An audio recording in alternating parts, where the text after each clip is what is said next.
저는 올해로 73을 맞이한 평범한 노년 여성입니다.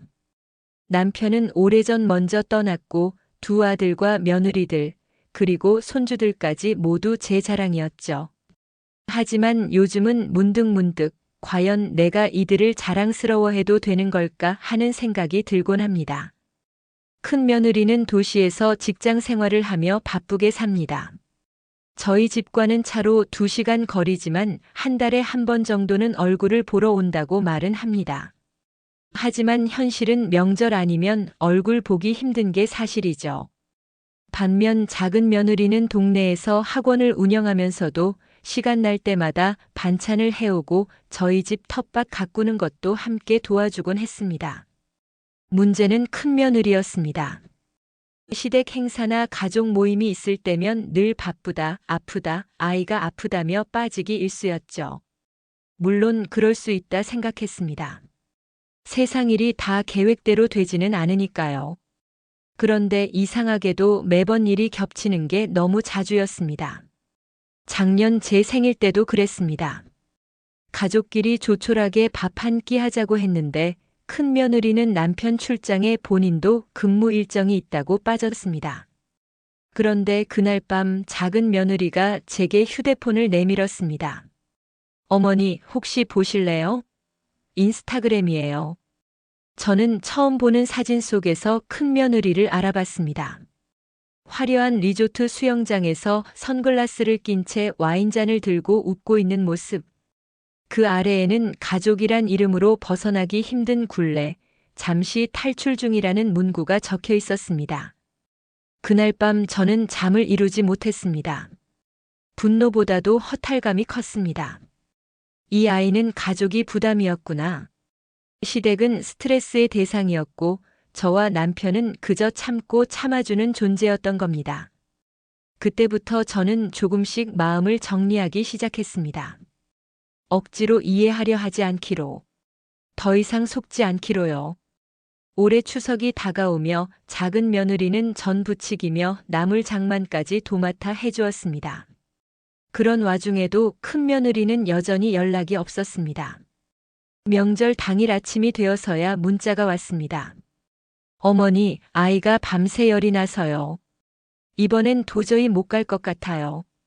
대신 선물은 택배로 보냈습니다. 늘 그랬듯이 이유는 비슷했고 말투도 익숙했습니다. 하지만 택배보다 먼저 도착한 건 또 다른 인스타그램 게시물이었습니다.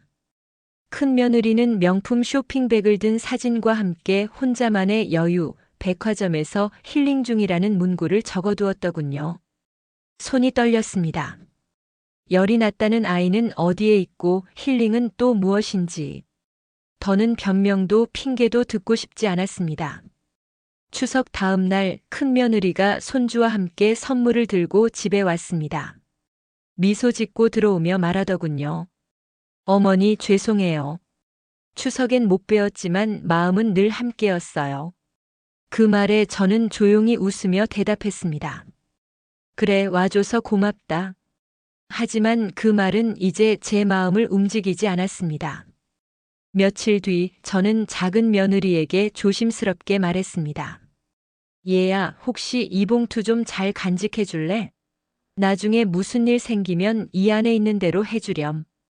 작은 며느리는 당황하며 손사래를 쳤습니다. 어머니, 전 그런 마음으로 한 게 아니에요. 전 그냥 가족이니까 그 말이 어찌나 따뜻하던지요. 그날 밤 저는 작은 노트에 한 문장을 적었습니다. 진짜 가족은 내가 아플 때 오는 사람이 아니라 내가 외로울 때 함께 있는 사람이다. 그렇게 저는 제 인생의 마지막 페이지를 조금 더 단단하고 따뜻하게 채워가기로 했습니다. 며칠이 지나고 추석이 끝난 후에 정막이 다시 제 일상이 되었습니다. 작은 며느리는 김치며 나물 반찬을 잔뜩 해와서 냉장고가 꽉 찼고 아들 내외가 다녀간 흔적이 집안 곳곳에 남아 있었습니다. 그런데도 어쩐지 마음 한켠이 허전했습니다. 분명 사람의 발길은 따뜻했지만 어딘가에 생채기가 남은 듯한 느낌이 지워지질 않았습니다. 그날 저녁 큰 며느리에게서 문자가 왔습니다. 어머니, 지난번엔 정말 죄송했어요. 추석에도 못 찾아뵙고. 다음 주말쯤 아이 데리고 갈게요. 짧은 문장, 익숙한 미안함, 그리고 예정된 방문. 하지만 저는 더 이상 그 말들이 달갑지 않았습니다. 마음의 문이라는 건 그렇게 열고 닫을 수 있는 게 아니라는 걸 그 아이는 모르는 듯 했습니다. 문득 작은 며느리가 해준 말이 떠올랐습니다. 어머니, 형님은 어쩌면 어머니께 잘하고 있다고 생각하실 수도 있어요. 그렇게라도 연락드리는 게 최소한의 예의라고 믿고 있을지 몰라요. 참 아이러니한 말이었지만 그 말 속에 큰 진실이 담겨 있었지요. 형식적인 미안함과 겉으로 보이는 예의. 그건 마음이 아닌 계산된 태도에 가까웠습니다. 그 주말 큰 며느리는 정말로 아이를 데리고 왔습니다. 손주는 반가운 얼굴로 달려왔고 저는 본능적으로 그 아이를 안았습니다. 아이에게 죄는 없으니까요. 그런데 큰 며느리는 마치 아무 일도 없었다는 듯 자연스럽게 식탁에 앉아 이런저런 얘기를 늘어놓기 시작했습니다. 백화점에서 본 신상 얘기, 요즘 유행하는 영어 학습 프로그램, 아이 친구 엄마들과의 모임. 처음엔 묵묵히 들었습니다. 하지만 결국 입을 열 수밖에 없었습니다. 얘야, 지난번에 보내준 사진 봤다. 인스타그램 말이다. 제 말이 끝나기도 전에 큰 며느리는 당황한 얼굴로 말을 자르려 했습니다. 어머니, 그건 그냥 분위기상 의미 없는 말이었어요. 저는 고개를 천천히 저으며 말했습니다. 나는 그런 글이 가장 의미 있다고 생각한다. 진심은 그렇게 무의식 중에 드러나는 거란다. 방 안의 공기가 멈춘 듯 했습니다. 큰 며느리는 더 이상 변명하지 않았고 저는 그 침묵이 오히려 솔직하게 느껴졌습니다. 사람은 누구나 실수도 하고 마음이 어긋날 수도 있습니다. 하지만 진심 없이 던진 말과 행동은 마음의 문을 닫게 만듭니다. 저는 그날 조용히 문을 잠갔습니다. 열쇠도 다시 줄 생각 없습니다. 큰 며느리는 그날 아이와 함께 조용히 돌아갔습니다. 집 앞에서 인사를 할 때 그녀는 잠시 주춤하다가 말했습니다. 어머니, 혹시 제가 많이 잘못한 건가요? 저는 짧게 답했습니다. 얘야, 너의 말이 아니라 행동이 나를 그렇게 느끼게 했단다. 그날 밤 저는 식탁에 남은 2개의 찬 그릇을 보며 생각했습니다. 마음이라는 그릇도 자꾸만 비우면 결국 채울 의미가 사라지게 된다는 것을. 그리고 이제는 그릇을 헛되이 내어주지 않기로 결심했습니다. 7 후 작은 며느리가 텃밭에서 뜯은 상추며 깻잎을 바구니에 가득 담아왔습니다. 어머니, 이거 진짜 싱싱해요. 삼겹살 구워 드실래요? 그 말에 저는 한참 웃었습니다. 요즘 들어 웃을 일이 참 없었는데 작은 며느리의 꾸밈없는 말 한마디가 마음을 풀게 해주었죠. 그날 저녁 작은 아들 내외와 소소한 저녁을 함께하며 오래간만에 식탁이 북적였습니다. 이야기도 많았고 웃음도 많았고 김치전에 막걸리까지 곁들였으니 소풍이라도 다녀온 듯한 기분이었죠. 그런 시간 속에서 저는 내가 어떤 관계에 마음을 주고 싶은지 점점 더 확실해졌습니다. 며칠 뒤 예상치 못한 손님이 왔습니다. 큰 며느리 혼자였습니다. 아이도 없이 빈손으로. 현관문을 열었을 때 그녀는 어색한 미소를 띤 채 말했습니다. 어머니, 잠깐 얼굴 뵈러 왔어요. 요즘 제가 좀 경황이 없어서요. 저는 말없이 문을 열어주었습니다. 거실에 앉자 그녀는 조심스럽게 말을 꺼냈습니다. 그날 어머니 말씀 듣고 많이 생각했어요. 제가 너무 가볍게 행동한 것 같기도 하고. 사실 요즘 저희 형편도 좀 어렵고. 아이 학원비며 생활비며 이것저것 신경 쓸 게 많아서요. 그 말은 마치 다시 도움을 기대하는 눈치 같았습니다. 이전 같았으면 속상한 마음은 접어두고 먼저 카드를 꺼냈을지도 모르지만 이제는 아니었습니다. 저는 조용히 찻잔을 그녀 앞으로 밀며 말했습니다. 얘야, 그런 얘기 들으면야 누구라도 안쓰럽지. 그런데 사람 사이엔 말보다 먼저 쌓이는 게 있어. 그게 신뢰란다. 그게 깨지면 그 다음은 참 어렵지. 그녀는 아무 말 없이 찻잔을 바라보다가 조용히 물었습니다. 혹시 어머니 저한테 실망 많이 하셨어요? 저는 대답하지 않았습니다. 말이 없는 시간이 오히려 더 많은 걸 말해주기도 하니까요. 잠시 후 그녀가 먼저 일어섰습니다. 그럼 이만 가볼게요. 오늘 배워서 다행이에요. 현관 앞까지 배웅하며 저는 덧붙였습니다. 예전처럼 돌아가긴 어렵겠지만 서로가 노력하면 나아질 수도 있겠지. 대신 그건 말이 아니라 행동으로 보여줘야 해. 그녀는 짧게 고개를 숙였고 조용히 돌아갔습니다. 그날 밤 저는 작은 수첩에 또 하나의 문장을 적었습니다. 믿음은 말로 사는 것이 아니라 오래 쌓은 행동으로 남는다. 그리고 그 믿음을 줄 수 있는 사람이 누구인지는 이제 너무도 분명했습니다. 큰 며느리가 다녀간 다음 날 집안이 더 조용하게 느껴졌습니다. 마당에 나가 국화에 물을 주며 생각했죠. 저 아이는 정말 반성을 하러 온 걸까 아니면 또 다른 기대를 품고 온 걸까? 그런 의심조차 이제는 지치고 피곤한 일이 돼버렸습니다. 점심 무렵 작은 며느리가 김치볶음밥을 싸들고 왔습니다. 어머니, 혼자 드시지 말고 같이 먹어요. 어제도 아무것도 안 드셨죠? 밥 냄새에 마음이 놓였습니다. 작은 며느리는 제 얼굴만 봐도 알아채는 듯 했습니다. 속상한 마음까지 다 보이는 듯해서 오히려 민망할 정도였죠. 식사를 마치고 작은 며느리가 조심스럽게 말했습니다. 어머니, 어제 형님이 다녀가셨다고 아버지가 그러시던데. 무슨 말씀하셨어요? 저는 고개를 저으며 대답했습니다. 별 얘기는 없었단다. 그냥 얼굴만 보고 갔지. 작은 며느리는 말을 아끼며 고개를 끄덕였습니다. 그런 아이였습니다. 묻고 싶은 말이 있어도 조심스럽게 삼키는 아이. 저는 잠시 망설이다 작은 서랍을 열고 봉투 하나를 꺼내 그녀에게 건넸습니다.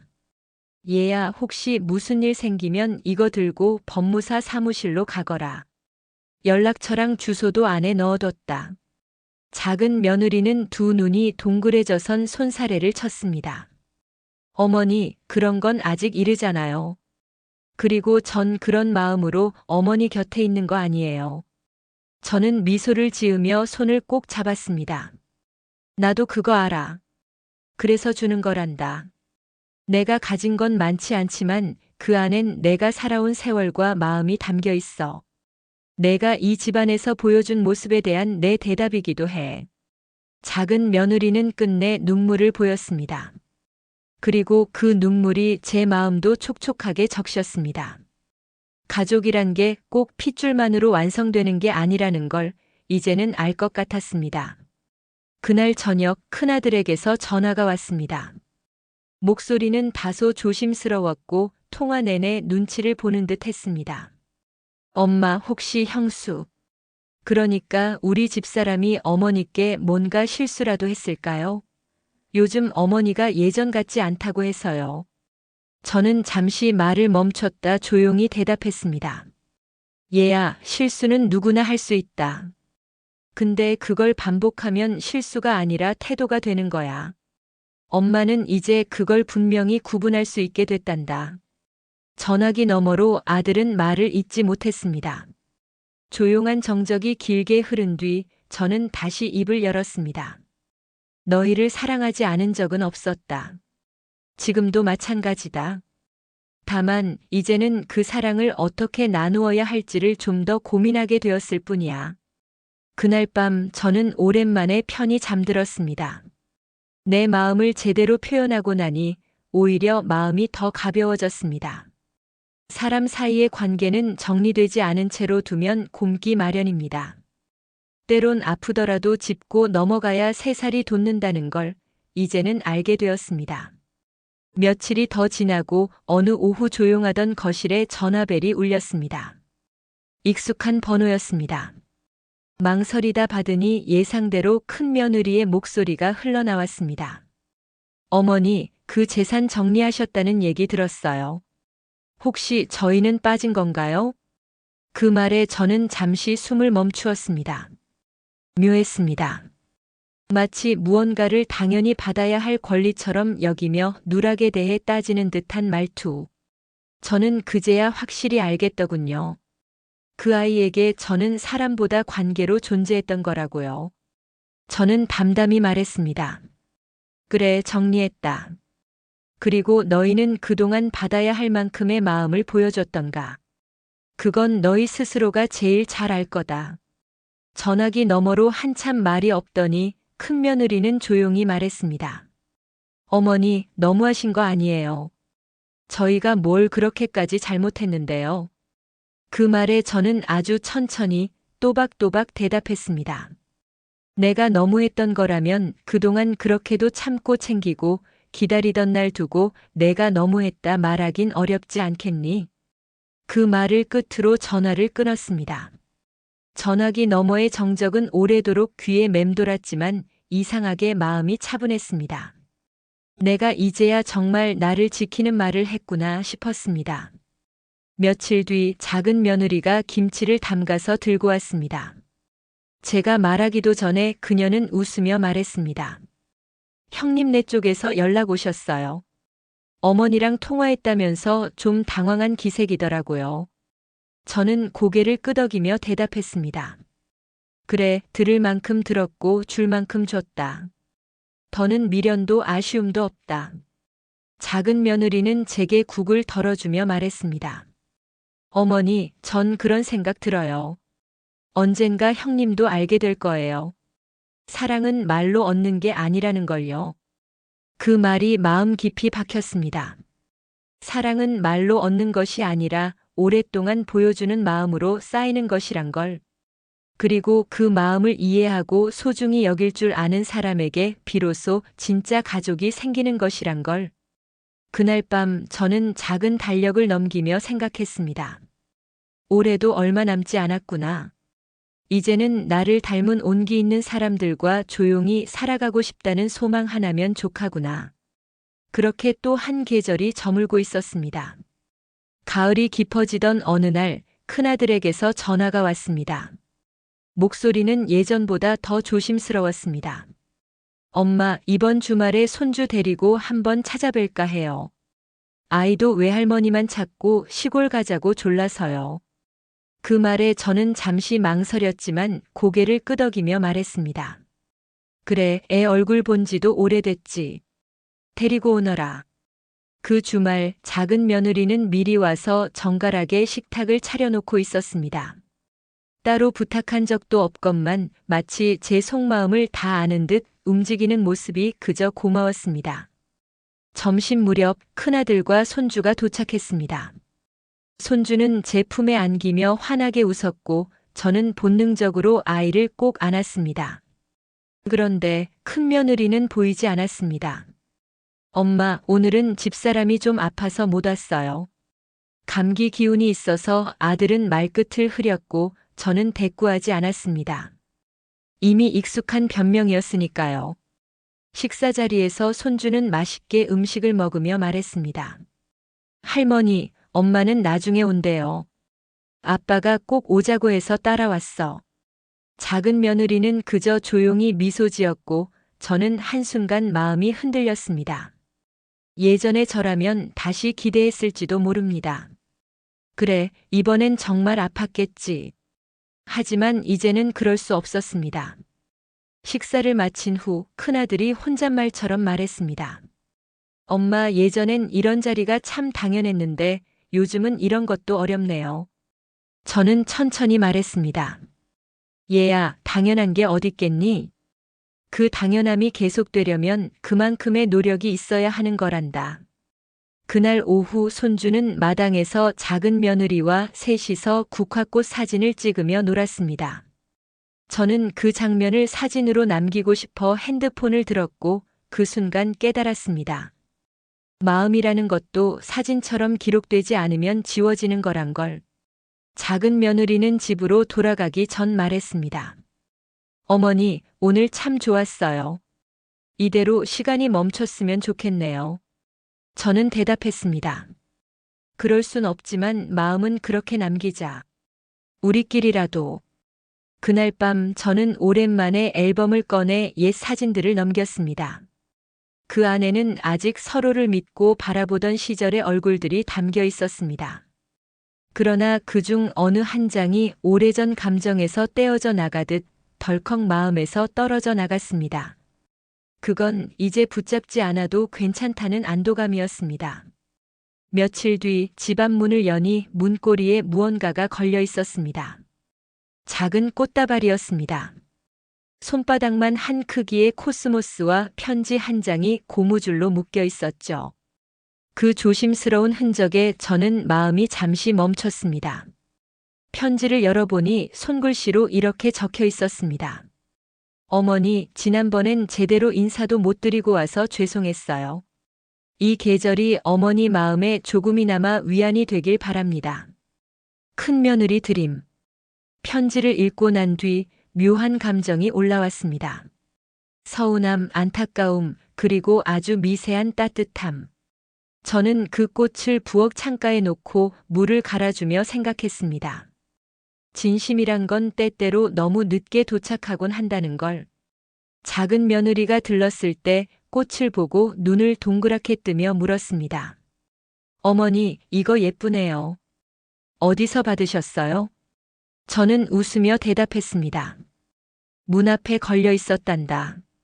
내 형님이 두고 간 모양이더라. 작은 며느리는 조심스럽게 웃으며 말했습니다. 형님도 마음은 있는 분이에요.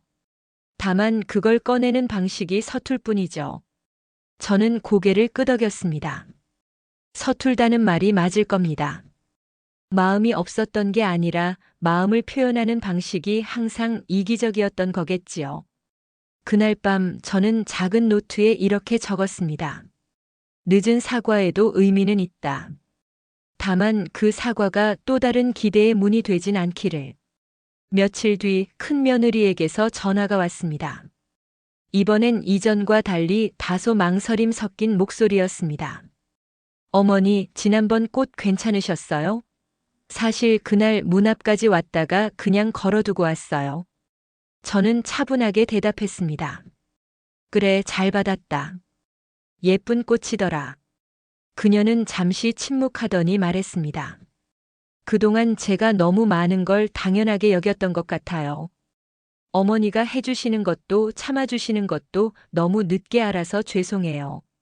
그 말을 듣는 순간 오랫동안 얼어붙었던 마음 한 귀퉁이가 천천히 녹는 듯 했습니다. 하지만 저는 마음속 선을 넘지 않기 위해 조심스럽게 말했습니다. 얘야, 사과는 고맙다. 그리고 너도 살다 보면 알게 될 거다. 누군가의 마음이 얼마나 조심스러운 것인지. 그걸 소홀히 대하면 다시 그 마음을 얻는 건 정말 힘든 일이란다. 그녀는 조용히 대답했습니다. 네, 알아요. 노력해 볼게요. 전화를 끊고 저는 문득 그런 생각이 들었습니다.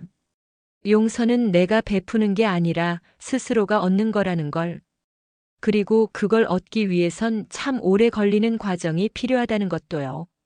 며칠이 지나고 큰아들이 혼자 집에 찾아왔습니다. 손엔 케이크 상자가 들려 있었고 얼굴엔 뭔가 결심한 듯한 표정이 엿보였습니다. 엄마, 잠깐 시간 좀 괜찮으세요? 아버지랑 같이 드시라고 케이크 사왔어요. 그 말에 저는 무심하게 고개를 끄덕이며 차를 내왔습니다. 케이크 상자를 열어보니 우리가 예전 생일마다 사 먹던 단골 빵집의 초코 케이크였습니다. 오래된 기억이 퍼지듯 달콤한 냄새가 번졌지만 마음은 묘하게 쓰였습니다. 아들은 잠시 머뭇거리더니 입을 열었습니다. 엄마, 사실 집사람이 요즘 좀 달라지려고 해요. 어머니한테 너무 죄송하다고도 하고 지난 일들은 다 미숙했던 거라고 하더라고요. 혹시 엄마도 조금만 마음을 열어주시면. 저는 조용히 그 말을 끊었습니다. 얘야, 마음이란 게 문처럼 손잡이만 돌리면 열리는 게 아니란다. 열려있던 문을 닫을 땐 얼마나 많은 생각이 오갔겠니? 다시 열기까지는 그만큼의 시간이 필요해. 아들은 말없이 고개를 끄덕였습니다. 제가 차를 한 모금 마시는 동안에도 그는 손을 모으고 앉아 있었습니다. 그러다 갑자기 말했습니다. 엄마, 예전엔 형수 말만 들었던 것 같아요. 형수가 힘들다고 하면 그냥 믿었고 어머니가 서운해하셔도 시댁이니까 당연히 불편하지 하고 넘겼어요. 그런데 이제 와서 보니 어머니도 외로우셨겠다 싶더라고요. 그 말에 저는 처음으로 아들의 눈을 바라봤습니다. 그 눈동자엔 어렴풋이 진심이 담겨 있었습니다. 하지만 진심이란 것도 이제는 그 깊이를 재게 되는 나이가 되어버렸습니다. 그래, 내가 그렇게 말해줘서 고맙다. 하지만 엄마는 이제 누가 미안하다고 해서 다 받아주는 사람이 아니야. 오랜 시간 쌓인 건 그렇게 쉽게 풀리지 않는단다. 아들은 작게 한숨을 쉬었습니다. 그리고는 조용히 말했습니다. 알아요. 그럼에도 불구하고 노력해 볼게요. 엄마가 그래도 제 엄마잖아요. 그 말이 어쩐지 뭉클했지만 저는 웃지 않았습니다. 너무 많은 시간이 흘렀고 너무 많은 말이 쌓였으니까요. 아들이 돌아간 후 저는 거실 창밖을 바라보며 생각했습니다. 누군가가 변했다고 말할 땐 이미 나는 너무 멀리 와버렸다는 걸. 이제는 누군가의 변화를 기다리기보단 내 마음의 평온을 먼저 챙겨야 할 때란 걸요. 어느 날 오후 뜻밖의 전화가 왔습니다. 이번엔 큰며느리였습니다. 목소리는 다소 떨렸고 전과는 다른 결이 느껴졌습니다. 어머니, 혹시 잠깐 시간 괜찮으세요? 꼭 드리고 싶은 말씀이 있어서요. 저는 망설였지만 결국 만남을 허락했습니다. 한때는 그토록 보고 싶었던 아이였는데 지금은 오히려 조심스러워지는 존재가 되어 있었습니다. 그녀는 약속한 시간보다 일찍 도착했고 손엔 조그만 상자를 들고 있었습니다. 앉자마자 머리를 숙이며 말했습니다. 어머니, 그동안 제가 했던 말들, 행동들 이제 와서 생각하면 너무 부끄럽고 죄송합니다. 명절마다 이유를 대고 생신 때도 빠지고 그것도 모자라 어머니 보시라고 올린 글들이 저도 왜 그랬는지 모르겠어요. 저는 조용히 듣고만 있었습니다. 그녀는 눈가를 붉히며 말을 이었습니다. 그때는 시댁이 부담스럽고 그냥 도망치고 싶었던 것 같아요. 제 삶만 생각했지 어머니 마음은 단 한 번도 생각해 본 적 없었어요. 근데 꽃다발 이후로 어머니가 아무 말도 하지 않으시니까 그게 더 무서웠어요. 이제야 알겠어요. 무관심이 가장 큰 거리라는 걸. 그 말에 저는 처음으로 고개를 끄덕였습니다. 그 아이가 처음으로 자신을 돌아보는 듯 했습니다. 그러나 저는 조심스럽게 입을 열었습니다. 얘야, 그 말을 듣고 싶었던 시절이 있었다. 그땐 매번 내가 뭘 올리는지 몰래 보고 마음 졸이고 혼자 속상해하고 또 이해하려 애썼지. 그런데 시간이란 게 말이지 상처 위에 덧칠을 해버리기도 해. 그걸 다시 벗기려면 더 아플 수도 있어. 큰 며느리는 제 말을 조용히 들으며 상자를 내밀었습니다. 이거는 어머니 생신 때 드리려다 못 드린 거예요. 그냥 마음이에요. 상자를 열어보니 손수 만든 편지와 말린 꽃이 들어 있었습니다. 꾸밈없이 써내려간 손글씨가 오히려 더 마음에 남았습니다. 저는 상자를 덮으며 말했습니다. 마음은 받겠다. 하지만 용서는 시간의 몫이야. 그 시간 동안 내가 진심을 지킬 수 있다면 언젠가는 웃으며 밥 먹는 날도 다시 올지 모르지. 그녀는 조용히 고개를 숙였고 저는 다시 마음의 문을 잠그지 않았습니다. 단지 그 문은 이제 쉽게 열리지 않을 뿐입니다. 그것이 용서라는 이름의 거리라는 걸 그날 비로소 실감했습니다. 계절이 한 번 더 바뀌었습니다. 국화는 시들고 마당 한켠에 놓인 화분도 잎이 누렇게 말라가고 있었죠. 그런 풍경을 보며 저는 생각했습니다. 관계도 저 화분처럼 돌보지 않으면 결국 메말라버리는 거라고. 그날은 남편의 기일이었습니다. 작은 며느리는 아침부터 와서 제사를 준비했고 큰 며느리는 아무 연락이 없었습니다. 전처럼 서운하지도 않았고 기대도 하지 않았습니다. 그저 그럴 것이다라고 넘겼습니다. 제사를 마치고 작은 며느리와 조용히 차를 마셨습니다. 그녀는 조심스럽게 말했습니다. 어머니, 예전보다 표정이 많이 편안해지셨어요.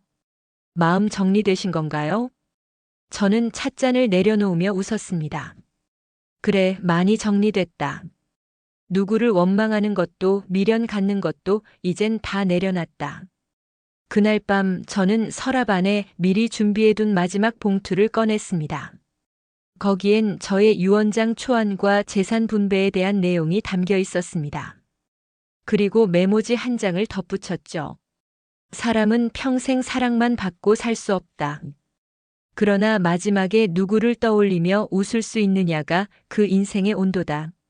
며칠 뒤 저는 작은 며느리를 불러 조심스럽게 말했습니다.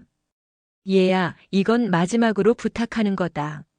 내가 세상 떠난 뒤엔 이걸 그대로 가져가서 정리해줘.